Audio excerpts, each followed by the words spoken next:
দেখো নারকেল বেগম, তোমার ভাগ্যতে বা তোমার কপালে এটাই ছিল, তোমাকে সতী নিয়েই সংসার করতে হবে। হ্যাঁ স্যার, যার যেটা ভাগ্য তাকে তো সেটা মানতে হবেই।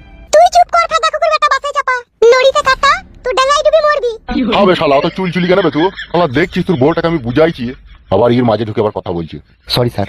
তা যেটা বলছিলাম নারকেল বেগম, ঝগড়া অশান্তি না করে যেটা হবে, যেটা ববে সেটাই করো। বর্তমান তোমার স্বামী যে জনি পাগলা এখন হয়ে গেছে ওই মেয়েটার জন্য, ও তো যা বুঝা গেছে ওই মেয়েটার জন্য কোন খেপা কুকুর হয়ে গেছে। তাই বলি কি তুমি মেনে নাও। শুধু আপনি বলছেন সেই জন্য স্যার মেনে নিচ্ছি, না হলে কিন্তু আমি মেনে নেবার মেয়ে নই। পৃথিবীতে কোনো মেয়েই পারে না সত্যি নিয়ে সংসার করতে। পারে না বললে হবে, পারতে হবে। শালা কি বৈধ লোক রে আবার। তাই না বটে তো, শালাকে দেখ না এমন কেস দিয়ে দেবো, দেখ 12 বছর জেল হবে দেখ। আর ই না না না না না না স্যার ওরকম করবেন না, যা বলবেন তাই মানবো। তাহলে তো বকছি কেন, চুপ করে থাকতে পারছি না। স্যার ও আমাকে ওইভাবেই জ্বালাবে। আপনাকে জ্বালাইলে আমরা ওকে ছেড়ে দেবো নাকি? পুঙ্গায় বাঁশ ভরি 3 রাস্তার মুড়ে খাড়ো করে রেখে দেবো। ও তো এখনো জানে না কে বিচার করে দিচ্ছি, বিক্রম সিং রাঠোর। বেশি চুরুর বুড়ুর মারাইলি জামা প্যান্ট খুলি না, শালাকে ন্যাং করে টাঙিয়ে রেখে দেবো। আর আমিও বলছি স্যার, আবার কথা বলছি, তোকে কথা বলতে মানা করলাম না। স্যার প্লিজ স্যার, একটু ছোট্ট প্রাণী কথা স্যার। আচ্ছা বল, আমি কি এই দুটো বউকে নিয়ে এক ঘরেই শুতে পাবো, না দুটো আলাদা আলাদা ঘরে শুতে হবে আমাকে? গুদমারানির ভাই, আমার হয়ে আর একবার গাল দিবে তোকে? বাবা কাচোদা।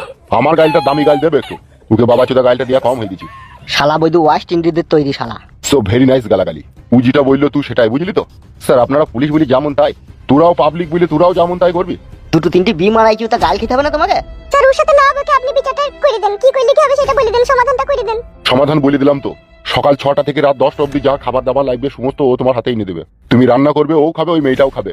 সংসারের দায়িত্ব তোমার কাছে থাকবে। আমি আলাদা করে খাবো, আমি সাথে খাবো না, আমি সতীনের হাতের ভাত খাবো না। তুমি নিজের ইন্দি খাওয়া বলছো নাকি? এলো ফুলুম দেবী মাগি, গায়ে হার নাই আর নুড়া পাড়া কুটের বেলায় তো তোর খুব ভালো। একটা পুলিশ অফিসার সে বিচার করে দিচ্ছি, তার বিচারটা তুমি মানবা না? তুমি কুল্লা সাহেবের বিটি হে, তুমি কিছু বললো? ও আবার কি বলবে? তুই বল কেন? বিকাশ গাঙ্গুলি, এটা কোনো গ্রাম বাংলার হাট বাজার নয় যে তোদের ইড়িবিড়ি শুনবো আমি 2 ঘন্টা থেকে বসে বসে। আমার কাজ আছে, আমি যা বলে দিচ্ছি তা মানবে কি মানবি না? মেনেছি তো স্যার, মেনে নিচ্ছি তো। ওই মেয়েটা আবার বলছে আমি নিজে আলাদা করে খাবো। টোটালি আপনার চাপ নেই, ওটা আমি বুঝিয়ে বলবো ওকে। তাহলে নারকেল বেগম ফয়সালা হয়ে গেল, এবার আপনি যান। আপনি সবই ফয়সালা করলেন, কিন্তু একটা ফয়সালা এখনো করলেন না। কোনটা? রাতে কে কার কাছে শুধু ওইটা বলে দিলে একটু ভালো হতো। দেখো নারকেল বেগম, ওটা তোমাদের ফ্যামিলি ম্যাটার, ওখানে ঢুকতে আমি পারবো না। তার কারণ যে বীর পুরুষ দুটো বউ নিয়ে সংসার করবে তার হেতেরেও তো জোর থাকতে হবে। বাই চান্স দেখা গেছে কোনো কারণে ও পেলো আর তুমি পেলা না, সেক্ষেত্রে ওকে তুমি ছাড়বো না তো। ও যতক্ষণ না তোমার মালাই চাকি থেকে মালাইয়ের রস না বাই করছে ততক্ষণ তুমি ওকে ছাড়বে না। হ্যাঁ, আর একটা কথা, প্রথমে তুমি নিবে তারপরে ওর কাছে পাঠাবে। তার ওগুলা এইসব কথাগুলো এখানে আলোচনা করাটা ভুলেছি না। চুপ থাকা কুকুর বেটা, সবই তো ভুল, কোনটা আবার ঠিক রে? তোর ওই ঢেমনির কাছে সন্ধ্যাবেলায় সুবিধে সকাল হয়ে যাবে আর আমি সারা রাত কিছু পাবো না, দল্লি ডাল্লি মরবো। ও কাজ আমি নাই রে, ফাদা কুকুর বেটা। আরে এটা ওগুনা ঘরের ব্যাপার, ঘরে মীমাংসা করলে ওরে ওগুনা বাইরে বলার কি দরকার? ফয়সালা যখন হচ্ছে একবারই হবে, ভালো করেই হবে। বলুন স্যার, ও প্রথমে কার কাছে শুবে? ছি ছি ছি ছি, তো মহা যন্ত্রণায় বললাম রে আমি। স্যার আপনি যদি কিছু মনে না করেন আমি এইটুকু বলে দেবো, ওরা কার কাছে কখন কি করবে। বল বল বল। এই যে বিকাশ দা, জি বলেন। বউ তো আপনার দুটো, জি স্যার। ঘর কটা আছে আপনার? ঘর আছে স্যার দুটো। আচ্ছা, দুটো ঘর যখন আছে, দুটো বউ দুটো ঘরে শুবে। জি স্যার। তুমি শুবে বারান্দাতে। কেন স্যার বারান্দায় কেন শুভ? আমি এই দুজনের মধ্যে যার হোক একজনের কাছে শুভ। বিচারটা করতে দিবি তো, না তুই নিজেই বিচার করে নিবি? সরি স্যার, বলেন। দুই বউ দুটো ঘরে শুবে, তুই শুবি একা বারান্দায়। তোর ওই মাঝের ঠ্যাংটাতে দুটো দড়ি বাঁধা থাকবে, দুটো বইয়ের কাছে দুটো দড়ি থাকবে। যার যেদিকে লিবার ইচ্ছা হবে সে সেই দিকে টান দেবে, যেই দিকে টান পড়বে সেই দিকেই তুই যাবি। বিষ ঝেড়ে দিয়ে এসে আবার এসে শুবি, আবার যেদিকে টান পড়বে আবার সেই দিকে যাবি। মাথায় কিছু ঢুকলো? আর এই টানাটানের মাঝে তুই একা বারান্দায় শুবি? স্যার যেটা বল দিল সেটা যেন মনে থাকে তোমার। ভুলে গেও না, ভুলে গেলে তোমার কপালে বিপদ আছে। বিচার ভুলে গেলে আমি ওকে 12 বছর জেল দেবো না? ভুলবো না স্যার, ভুলবো না, আমার মনে থাকবে। এই যে নারকেল বেগম, তাহলে যাও এখন সংসার করো। ঠিক আছে স্যার, ধন্যবাদ আপনাকে। ওকে, থ্যাংক ইউ। শালা বৈদুর বাচ্চা বৈদুরা এমন এমন কাজ করে, কাজের কোনো ওষুধ থাকে না। যা বলেছিস তুই। হ্যাঁ দেখুন না স্যার, আমরা বলা একটা বিয়ে করে বউকে সামালতে পারছি না, আর বাবা চোদা আবার দুটো বিয়ে মারিয়েছে। তুই মাঝের ঠেঙে চাপ পড়লি ও ঠিক সোজা হয়ে যাবে দেখবি।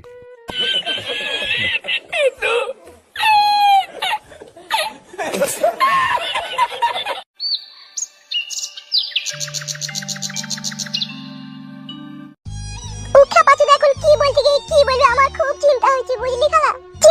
চিন্তা করিস না মা, আমি আছি তো, আমি তোর খালা এখনো বেঁচে আছি। জামাই এখনো অত খেপা নয় যে যেই যাতা বলে দেবে। তুই বুঝতে পারছিস না খালা, পুলিশে ডেকেছে। আবার সেই বউটাকে ও না ছাড় দিয়েও আমাকে বিয়ে করলেছে, যদি কিছু উল্টো পাল্টা হয়ে যায় তাকে তো শিখানো হইলেও মা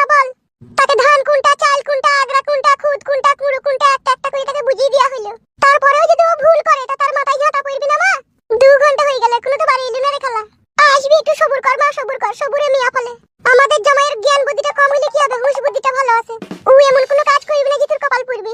এই তো চলে এসো বাপ। হ্যাঁ এলাম। ওগো কোনো কিছু অসুবিধা হয়নি তো? কি অসুবিধা হবে? পুলিশ ওই বউটাকে লিয়ার জন্য কিছু বলেনি তো? না না, পুলিশ আবার কি বলবে, পুলিশ সবই জানে। তুমি মনে হচ্ছে আগে ভাগে সবই জেনে বসে আছো। কেন কিছু বললো নাকি পুলিশ আবার? তোমাদের সাথে নিয়ে গেলেই ভালো হতো। দিনই শুনতা তুমি নিজের কানে কি বললো পুলিশ কি না বললো। এই মা কি আদিক্ষিত আমার কথা, তোমাকে তো বলেই পাঠালাম গো যে পুলিশ যদি কিছু বলে ওই বউটার লেগে তুমি বলবে না আমি বিয়ে করে নিয়েছি। তা তুমি কি বলনি যে আমি বিয়ে শাদী করেছি? কি আর বলবো বলো না, তোমাদেরকে তোমরা মেয়ে ছেলে না, তোমরা হ্যারে বোঝো, তোমরা ফেরে বোঝো না। কেন হ্যারে ফেরে আবার কি? তুমি তো বিয়ে করিয়ে নিয়েছো। তুমি করিয়ে নিয়েছো। পুলিশকে হাতে পায়ে ধরে কেন্দ্রিক কি বুঝালাম, বুঝলা তো? পুলিশকে এমনি এমনি মেনে নিল নাকি, কত কষ্ট করে মারলো। ওগো তাইলে আর কোনো অসুবিধা হবে না তো? সেই মেয়েটা এর আসবে না তো? না সে আর এর আসবে না। আবার এখানে সে কি ঘর মারাবে? সে আমার মান সম্মান ইজ্জত ডেরমুনের বস্তায় ভরে ডেরেনে ডুবিয়ে দিয়ে গেছে। সে আবার সেখানে কি করবে? ওইটাই মেয়েকে বুঝাছিলাম গো বাপ, জি মা তুই আর চিন্তা করিস না, সে মেয়ে এখানে আর আসবে না। একটা কথা বলবো খালা, তোমাকে যদি কিছু মনে না করো। কি বাপ বলো? তুমি তো এই মেয়েটার সাথে আমার বিয়ে দিয়ে দিছো বলো? হ্যাঁ দিয়েছি তো বাপ। কিছু মনে করো না বলছি বলি, তুমি সব সময় আমার বাড়ি ঘরে এসো না। কি গো তুমি আমার খালাকে এসব কি কথা বলছো? তোমাদের হয়তো শুনতে খারাপ লাগবে কিন্তু আজ আমি বলতে বাধ্য। দেখো বউ, তোমাকে আমি বিয়ে করেছি, তুমি আমার বউ। আমি ভুল করি অন্যায় করি ঠিক করি, তুমি আমাকে যা বলবে আমি কিন্তু শুনবো। কিন্তু তোমার খালা কিছু কিছু কথা আমার অন্তরটাকে ফুটো করে দেয়। অন্তরে যদি ফুটো হয়ে যায় তাহলে তোমার বাড়ি ঘরে আসবো না বাপ। আসতে মানা করিনি, আসবা কিন্তু সেই রকম কথাবার্তা বলবা। কেন আমি কি তোমার কোনো ক্ষতি করলাম? এ খালা তুই জামাইয়ের সাথে কোনো বকিস না, তুই এখন যা, তো পরে আসবি। তুইও কি তাড়িয়ে দিতে চাচ্ছিস নাকি আমাকে বাড়ি থেকে? ছি ছি খালা, এই কথা কেন বলছো? আমি কেন তোমাকে তাড়াবো? এখনকার মতো যেতে বললাম। এখন বুঝতে পারছি তুইও আমাকে পর করে দিতে চাইছিস। আমি তো নিজে হাতে করে বিয়ে দিয়ে দিলাম যে আমি তো সংসারে ঝগড়া লাগাচ্ছি। মা তো এই কথা বলতে পারলে? তুই এখনকার মতো যা খালা, আমি তোকে পরে সব বলবো, তুই যা। ঠিক আছে। আইরে আমার পুরা কপাল, নিজের জামাই বিটিও ভুল বুঝছি। আর আই হুনালে তোরাই থাক। তুমি আমাকে চুপ করে বলতে পারতে খালা যাতে এই বাড়ি না আসে। এইভাবে তুমি তাকে সরাসরি অপমান না করলেই পারতে। এছাড়া আর উপায় ছিল না বউ। আমি চাই কি বউ, তোমার আমার ভালোবাসার মাঝে, তোমার আমার সংসারের মাঝে কেউ যাতে উস্কাটি হয়ে এসে যাতে জাল না দেয়। তাই সেই জন্য তোমার খালাকে আমি তাড়িয়ে দিলাম। তুমি আমার স্বামী, তুমি যা ভালো বুঝেছো তাই করেছো, এতে আমার কোনোই রাগ নেই।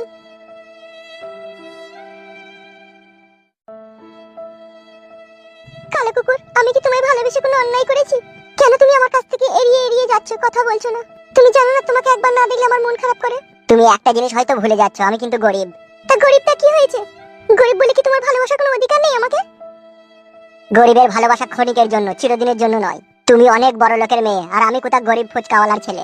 আমার বাবা ফুটপাতে দাঁড়িয়ে লোকের হাতে পাত্র তুলে দিয়ে ফুচকা দেয়, আমি তারই ছেলে। হবে না গো, তোমার সাথে আমার ভালোবাসা কখনো কোনো দিনও হবে না। তুমি আমাকে ভুলে যাও পাখি। ভুলে যাওয়ার জন্য তো ভালোবাসিনি।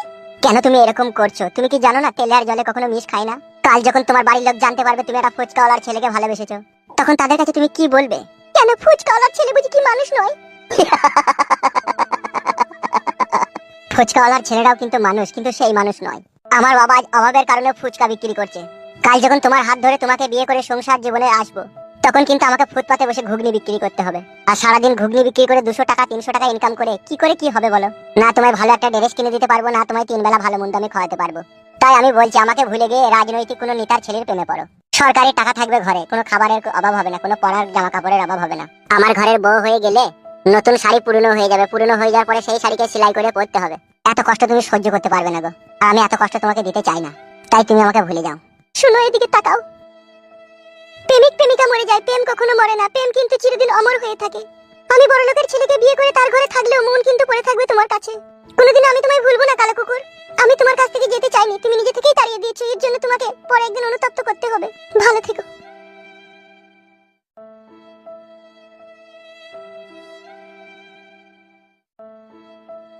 পাষাণ বন্ধুরে কত চিঠি দিলাম তোরে, দিলি না জবাব।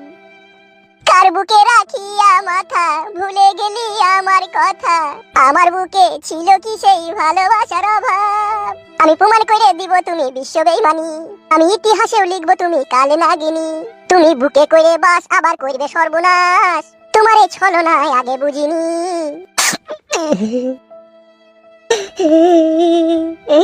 তোমার বাড়ির সামনে দিয়ে আমার মরণ যাত্রা যেদিন যাবে, তুমি বারান্দাতে দাঁড়িয়ে থেকো, শেষ দেখাটা দেখতে পাবে। মরণ যাত্রা যেদিন যাবে। পিয়া তোরে ভালোবেসে হলো সর্বনাশ। হলাম জিন্দালাস। সোনাপুরে হয় যে খাটি, কয়লাপুরে ছাই। আমার এমন পুরলো শেষে কিছুই বাকি নাই। কোন দোষে তুই বিয়ের মালা দিলি পরের গলে, তোর বিরহে বুকে আমার ইটের ভাটা জলে। প্রীতি শিখাইয়া ভাসাইয়া গেল, ফিরা তো আর আইলো না রে। ভালোবাসা কি কইতেছি করলাম রে ভাই। আমিও তো একজনকে ভালোবেসে আজকে কাঁদছি রে ভাই। আমারও সেই একই কেস। বড় মেয়ে ছেলেকে এতদিন ভালোবেসে চিনতে পারলাম না রে ভাই। বুকের উপরে আমার ছবল মেরে দিল রে, দিয়ে বিষে জর্জরিত করে দিল আমাকে। আমাকেও তো ছবি করে দেয়ালে টাঙিয়ে দিতে চাইছি। কি করবো ভাই বল, এখন মদ খাওয়া ছাড়া আর কোনো গতি নাই। এ ভাই তোর নাম কি ভাই? কালো কুকুর। তোর নাম কি বে? মেরা হুটুম। তুই কাকে ভালোবেসেছিলি? রত্না সুন্দরীকে। রত্না? কেন চিনি নাকি তোকে? আমিও তো রত্নাকে ভালোবেসে কাঁদছি বে। এই বলা রে।